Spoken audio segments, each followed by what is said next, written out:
acting all high and mighty for just $500 a month in rent. Try stopping your payments. Why did she say that?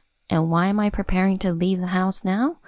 The reason goes back to a few hours ago when my mother-in-law Bessie and I had a disagreement over the rent.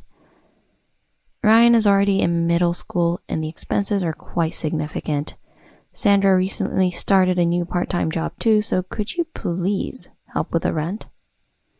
But Betsy completely brushed off the work I do, saying it's just playing around and not worth anything. If you don't want to pay, why don't you just leave? That was the cue I have been waiting for. Finally, the moment had come. I slowly stood up and silently headed to my room. When Sandra, my sister-in-law, came by and started joking about me stopping payments, I replied to her like this. With pleasure. Saying that with a smile, I left the house. I will definitely fulfill the grudge I have been holding for the past 13 years. I made that vow to myself. My name is Katie Ford. I am 42 years old and work as a freelance designer from home. Currently, I live with my in-laws and have a 13-year-old son, while my husband Jack is on a solo assignment overseas. Jack and I met in college. We were in the same grade and went to the same high school, but we hardly ever spoke until we ended up in the same university club. That's because I attended a 6-year program from middle school through high school, while Jack joined from high school. Since I was always in the best class, I didn't interact much with Jack because he was in a lower class. But by a strange twist of fate, we both joined the same college club, started as friends, and built a good relationship. By the time we were both 28, we got married.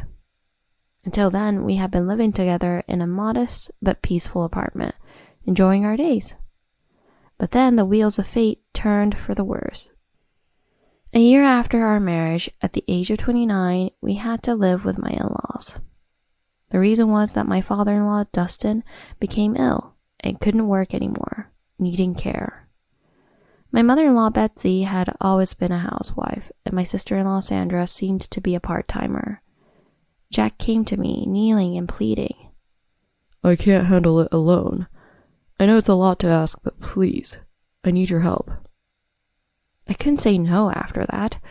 When we met for the marriage introduction, his family was kind to me, and there was nothing unpleasant about them. Plus, my parents had already passed away. My job is remote, so I could continue it even after moving, and it seemed like there would be no issues living with my in-laws. That decision turned out to be a mistake. Living with my in-laws, I began to see what hell was like. For a few months after moving in, Jack was still around, but then one day he said, Sorry, I've got a long-term business trip. I'll be involved in overseas construction as an apprentice supervisor.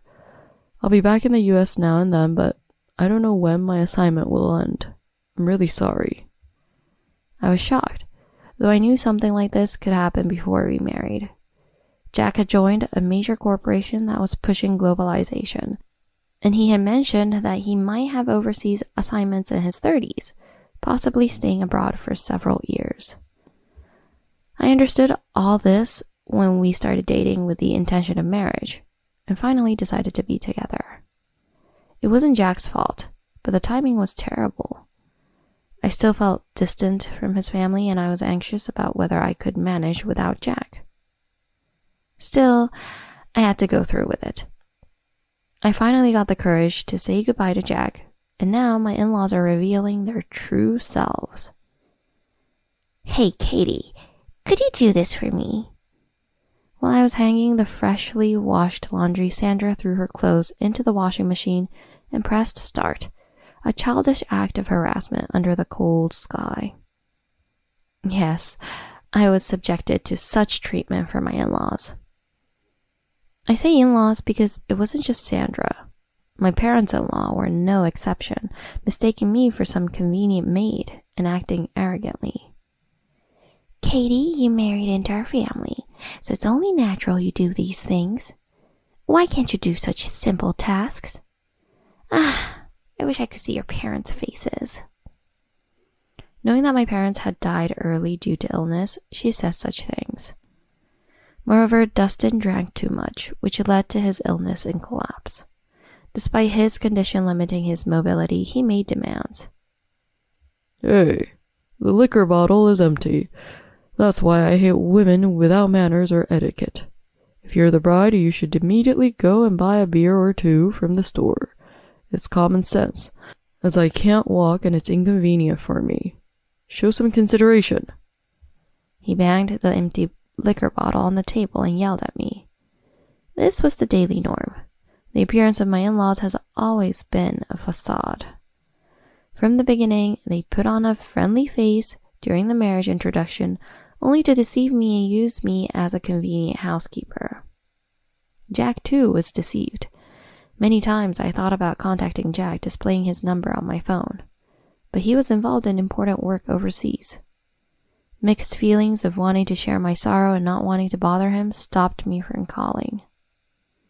I believed that if I didn't react too much to the harassment from my in-laws, they would eventually get bored and stop. I endured those days with that belief. But my in-laws were stubborn and relentless. If I made a meal, they called it disgusting and poured it down the sink, then made me clean the clogged sink. If I ironed the laundry, they pointed out a slight remaining wrinkle and lectured me for nearly an hour. This life continued for a month, and I finally couldn't endure it anymore. Thinking I might break down, I finally called Jack, trembling. Help, Jack.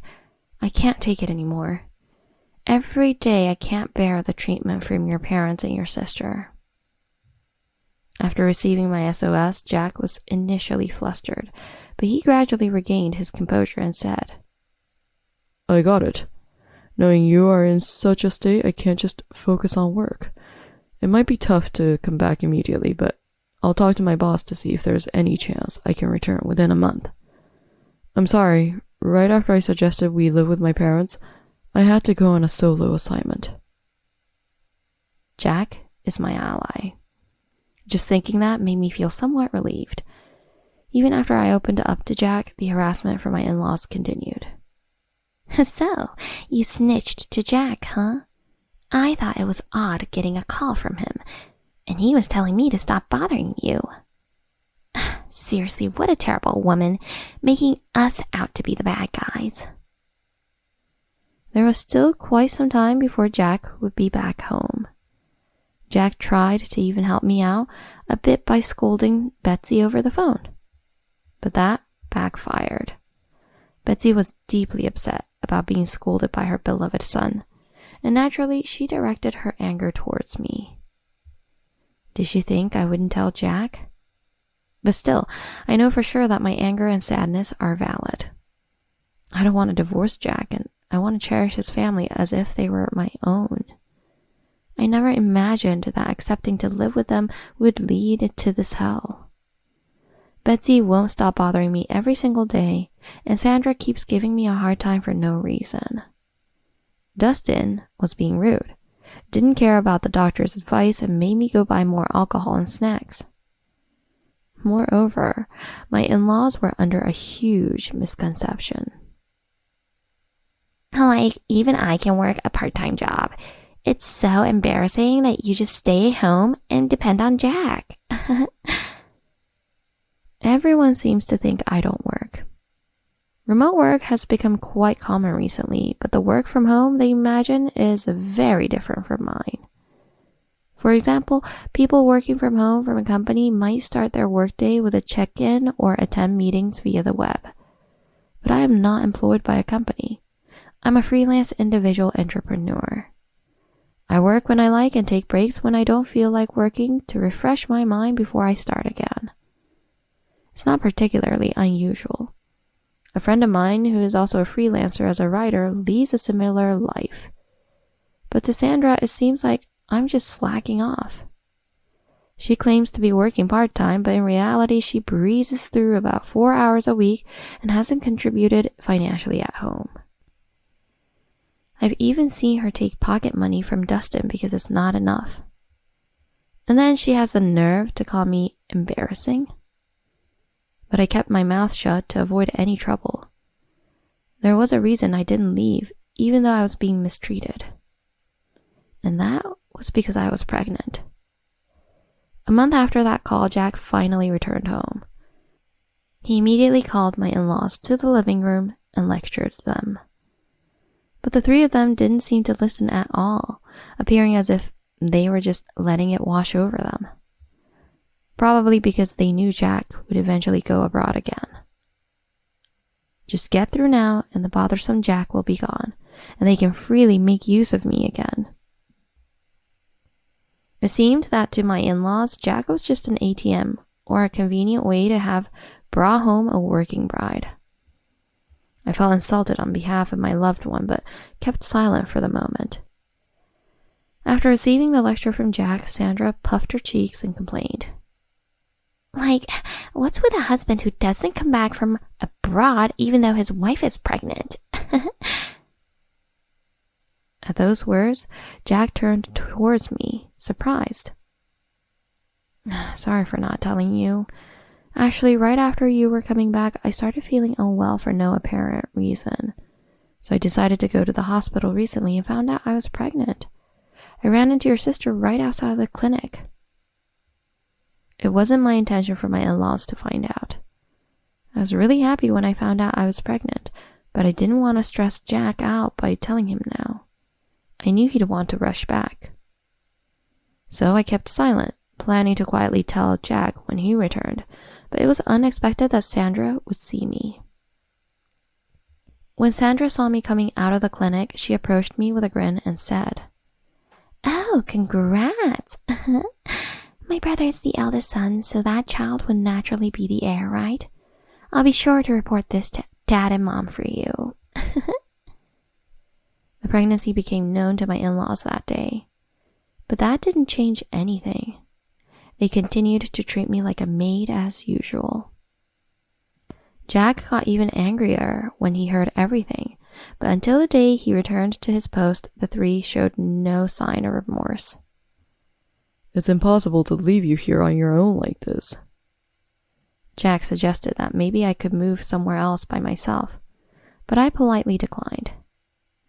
Of course, I appreciate the offer and it's probably the best option, but I'm at my limit. After all this, I absolutely refuse to just run away and end it like that. I'm happy you care, but can you wait a bit longer? Of course, Jack opposed it, but my decision was firm. That feeling had sprouted deep within me and taken root. After Jack returned to his post, I pretended to comply with my in-laws quietly. Once it was known that the baby was a boy, my in-laws, concerned about their heir, were slightly kinder. Even so, the verbal abuse they hurled at me didn't change. Sandra seemed not too pleased with that. Aren't Mom and Dad being a bit too sweet just because she's pregnant? She should carry this heavy box, right? Saying that, she pointed to a cardboard box Bessie had ordered online, but she replied with a gentle smile.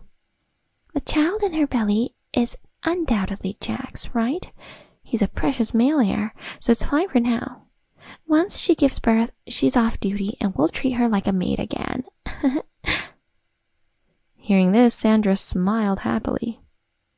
I swear, this family is rotten to the core. While thinking this, I resolved to not let them defeat me and managed through my pregnancy, giving birth to a healthy baby boy. Then days without sleep began. Before I knew it, 13 years had passed. I was 42 and my son Ryan was a 13-year-old middle school student. Jack, although he frequently returned to the US, has finally completed his assignment and is set to return permanently. At last, I decided to put into action the plan I had been devising for years. As I was packing to leave the house, I was approached from behind by Betsy and Sandra. As usual, they wore sarcastic smiles and looked down on me. And then out of nowhere, they said this. Acting all high and mighty for just $500 a month in rent? Try stopping your payments. Why they said this and why I am now preparing to leave the house stems from a disagreement over a rent a few hours ago. Ryan is already in middle school and it costs quite a bit of money. He's joined the fencing club and the gear was expensive. I heard Sandra had recently started a new part-time job as well. Could you help with the rent? Then Betsy, angered by just the mention of rent, snapped at me. The rent for this house is only $500, right? Can't you even pay that? How much of Jack's money are you planning to pocket for yourself? You're always just playing around on the computer or drawing. What a life you have. If you don't want to pay, why don't you just leave? I had been waiting for that very word. Or rather, I had led her to say it. Without replying to Betsy, I slowly stood up and silently headed to my room. For the last 13 years, I've been organizing and throwing away stuff bit by bit, getting ready to move out at a moment's notice. So I don't have much personal stuff. A slightly larger suitcase was enough. So while I was busy getting my things, Sandra probably found out from Betsy and showed up, teasing me to cancel the payments if I dared. If they really wanted me to stop, I would. With pleasure. With a smile, I left the house as I said that. I will definitely fulfill the grudge I have been harboring for the past 13 years. With that vow in my heart, I headed to the short stay apartment I had previously contracted. I had already discussed this with Ryan, so he came to the short stay apartment without hesitation and started doing his homework as usual, which made me laugh. Perhaps his adaptability comes from his father, Jack, who is accustomed to living abroad. As I pondered this, I moved on to the next step. Just as Sandra has said, I decided to stop all the payments, starting with the utility companies. When I called them, they said the services would be unavailable starting tomorrow, and I quietly celebrated with a fist pump. My in-laws didn't know, but I was covering all their bills. The accounts were all in my name. When we started living together, Jack was paying. But when he went abroad, we decided it was better to change the contract holder. The principle is that the contract should be in the name of the person living in the house. So, I offered to take over, as I was going to be living there and earning enough on my own. Therefore, when they said, try stopping the payments, they never imagined that this would include electricity and water, thinking all along that Jack was paying from abroad. But I was explicitly told by Sandra to stop the payments. So I did just that, and stopped them all. I'm looking forward to tomorrow. As I fell asleep that night, freed from stress, I slept deeply. It was probably the best sleep I had had in these 13 years. The next day, after sending Ryan off, and while I was working at home, predictably, I received a call from Betsy. What do you mean, huh? The electricity and water, everything's stopped. You snitched to Jack again, didn't you? Aren't you even ashamed of doing that? As she screeched early in the morning, I had to suppress my laughter while I calmly responded. You were the ones who said it, weren't you? Try stopping the payments. And did you know? I was the one covering all the electricity and water bills for that house. Why should I be yelled at when I just did what you told me to do? Hearing this, Betsy fell silent. She probably never thought that all the payments were in my name, and it was just electricity and water. I also contacted the gas company, and I had already asked the real estate agency to bill them since I would no longer be living there. Soon they should be getting a call from the real estate agency. As I was thinking this, Dustin panicked, said over the phone, The real estate agency just called asking who will handle the next rent payment. What's going on? We can't use electricity or water, and now the rent. Did Jack do something? I couldn't help but laugh at his panic. After all, they had always said terrible things about my work, dismissing it as just drawing or playing. After a brief silence, Betsy finally spoke. You say you paid for everything, but it was ultimately from Jack's salary, right? Ha! As if you have the right to be so arrogant. Seriously, this is why I hate low-leveled jerks like you. I got really annoyed when she said that. I have always worked, never solely relying on Jack. It might be about time to reveal my true identity to Betsy, who's being ignorant. I earn money from drawing, you know. I'm also good at web design and make my income from that.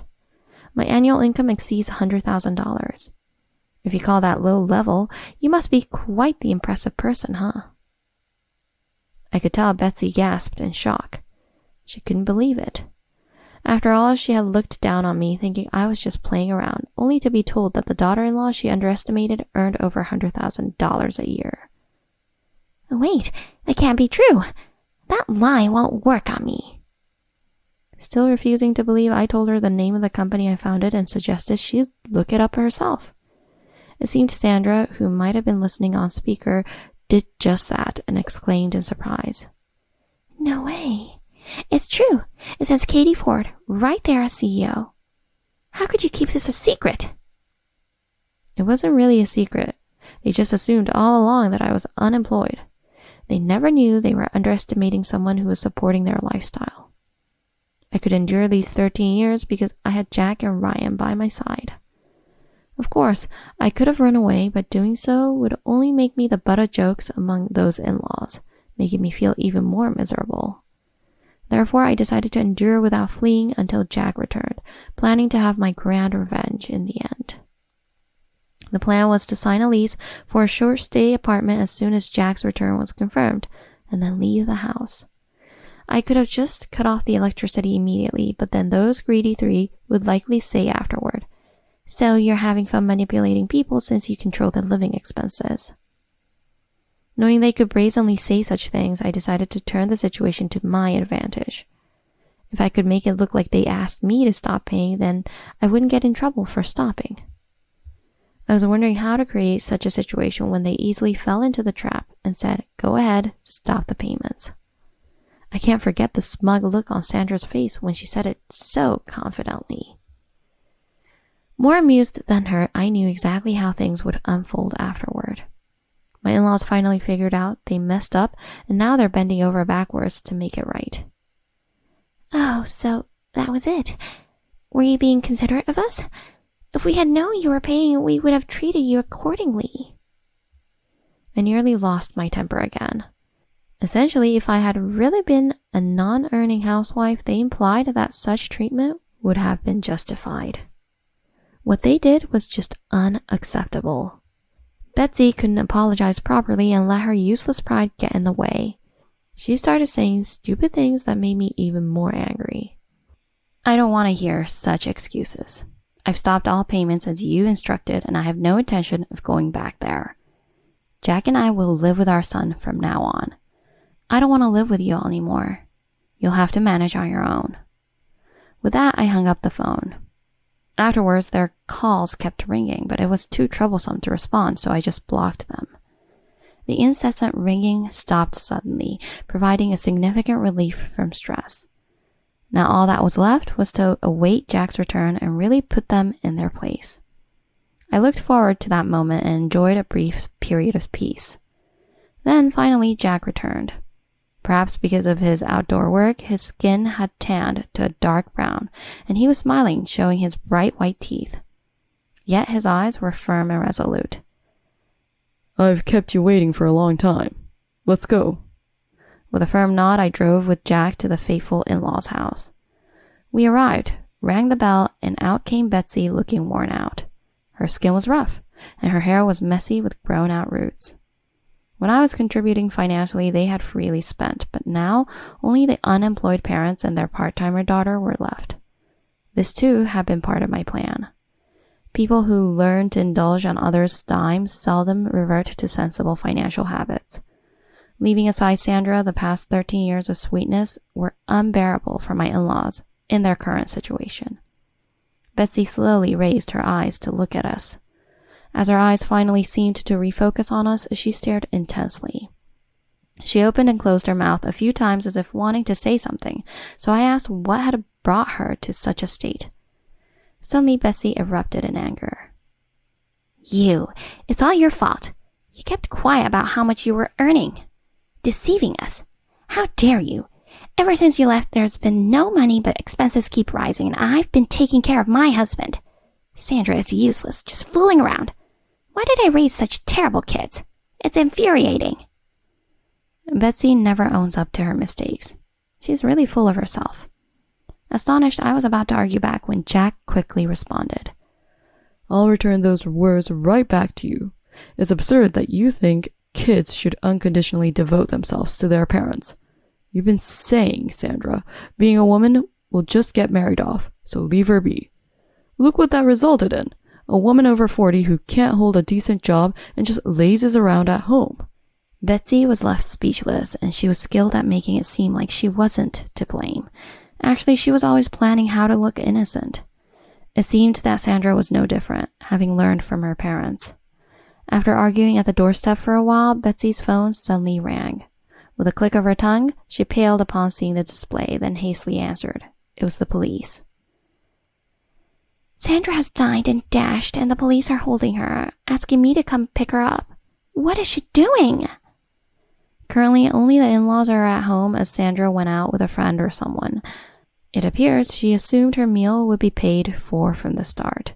The other party, a middle school classmate, had contacted her because they were back in town and wanted to meet up after a long time. It seems that the friend didn't know Sandra was a part-timer. After dining together, when it came time to settle the bill, each person was expected to pay for what they ate, and Sandra lost her temper. She argued that the person who invited should pay, but such logic doesn't hold up. Isn't it a basic adult responsibility to pay for what you've eaten? Instead, Sandra, assuming she'd be treated, ordered expensive items and even finished off high-end wine in the afternoon. Why should her companion bear the cost of her extravagance?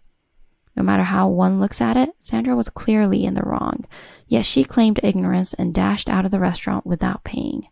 She was quickly apprehended by the manager and reported to the police. Jack and I could only smirk at the terrible turn of events. Betsy trembled when the police informed her about the amount Sandra had racked up. She ordered wine costing over $200 at an Italian restaurant in the middle of the day and kept ordering more food, totaling over $400? Unbelievable. We don't have that kind of money right now. $400 might not seem much, but for the in-laws' current situation, it's a significant amount. When she looked to us for help, I chuckled and said firmly, I'm not paying for that. With those words, Betsy's face fell as if she'd been pushed into the abyss of despair, and she collapsed on the spot. When we arrived at the scene, the friend had already advanced the money for Sandra and the police had left. Of course, the friend was demanding repayment from Betsy. Expecting another round of issues, I thought Betsy would hesitate, but she quickly withdrew money from an ATM and handed it over to Sandra's friend. I wondered why she complied so easily when Jack quietly explained. That woman is the daughter of the president of the company my dad used to work for. Sandra had only a handful of close friends, and if it was a middle school classmate, I figured it was her. She's well known in our hometown, and it seems my mom still had enough sense to worry about ruining our family's name. Upon hearing this, I looked back at Betsy, who was now pitifully begging Sandra's friend for forgiveness. The friend gave her a stern warning and then left, tossing her hair back. If the family she feared so much had turned their back on Sandra, it was likely her few remaining friends would do the same. When Sandra, sternly warned by the restaurant manager, saw us, she was visibly shocked. Why? Why are you guys here? She covered her face with her hands and started crying, likely embarrassed to be seen in such a disheveled state without money to spend on her appearance. Seeing Sandra, who had always looked down on me in such a miserable state, was satisfying. Jack seemed to think the same, glaring at Sandra with a stern expression. Sandra felt so awkward with all the eyes on her that she just burst into tears, not caring about who was looking. Considering her recent attempt to dine and dash, ending with her mother paying the bill, the public's harsh gaze was justified. Sandra had always been conscious of others' opinions. Knowing her vanity during the 13 years we lived together, I wondered what she spent her earnings on since she didn't contribute to the household. She brought more dubious supplements and strange mirrors from questionable salons. Those efforts were futile and the money wasted. Finally realizing their mistakes, Betsy and Sandra began to beg for forgiveness at our feet. I'm sorry, it was all my fault. I'll never harass you again, Katie. Please come back. It was clear she was speaking from the heart. Betsy, who was all about that pride, is now on her knees because things went bad real quick. But Sandra remained defiant. I'm not wrong. I won't end up being desperate like you, Mom. I won't apologize. It wasn't me or Jack who snapped at Sandra's refusal to acknowledge her faults. It was our mother. Enough, Sandra. Don't come back home. Consider this $400 severance pay. If you had worked properly or got married, none of this would have happened. After her outburst, Sandra, who had never been spoken to in such a manner by her mom, was left speechless. The family was totally falling apart. Instead of uniting, they all just pointed fingers and made things worse. I got sick of the messed up and ridiculous situation, so I chose to put an end to it. Everything you're saying about me could easily apply to you, couldn't it? If you hadn't harassed me from the start, none of this would have happened. If you and your husband had guided Sandra properly, we wouldn't be here. Isn't that right? Well, even if it's not, this is the reality you have to accept now. My words left them completely silent. Perhaps realizing that all they could offer were complaints and apologies, they decided it was better not to speak. What awaited them was an unending ordeal. I managed to endure 13 years, but honestly, it was only possible because I had a family who cherished me. Faced with a group lacking even the bonds of family, I couldn't imagine them banding together to support each other in the future. Thus, they were doomed to wander in an eternal hell. Compared to the pain and humiliation I suffered, what they face is insignificant. They should now endure hardship and reflect on how foolish they have been. After that, Betsy apparently started a part-time job. It seems she had no choice if she wanted to manage life, but her actions up to now won't just disappear. Dustin fell ill again. Naturally, the cause was his continued drinking despite doctor's orders. After buying cheap alcohol in large bottles and consuming it continuously, his condition worsened, and he now faces a prolonged hospital stay. He complains about the bland and unappetizing hospital food, but for Betsy, that's the least of her worries. She had hoped he would at least stay home since he can't work due to his bad legs. But his hospitalization and the resulting surgery have put a strain on their finances. In a fit of anger, Betsy used the money Dustin had squirreled away. Hearing this, Dustin naturally got angry and argued, but he was quickly chastised by someone in the next bed saying, "Both of you are to blame." He quieted down after that and now spends his days in a dazed state in the hospital. Betsy works tirelessly to cover hospital bills and living expenses, eventually collapsing herself and being sent to the hospital, creating an ironic twist of fate. They occasionally ask to see their grandson, but what child would want to be close to a grandmother who tormented his mother from a young age? Ryan ignores them completely, which utterly defeats Betsy. After being kicked out, Sandra was arrested for stealing money at her job. She didn't regret it and thought it was fine to steal because she was broke. She stole a considerable amount, not just once, but over 5 times, leading to her receiving an actual prison sentence. It was a fittingly abrupt conclusion for Sandra, which made me laugh. I, along with Jack and Ryan, have moved into a high-rise apartment. Even with money, we're making sure we don't get all stuck up like my in-laws. Keeping things modest. Though I lack athletic skills, my son Ryan, true to his father Jack's legacy as a former track team captain, has excelled enough in fencing to compete in national tournaments and attends a prestigious high school where he enjoys his days. Since I have a son who's my only child, I know I'll be a mother-in-law one day. And when that day comes, I'm determined to be a loving and supportive mother-in-law, giving help when needed but not being pushy, and making sure I don't repeat the mistakes of my own in-laws.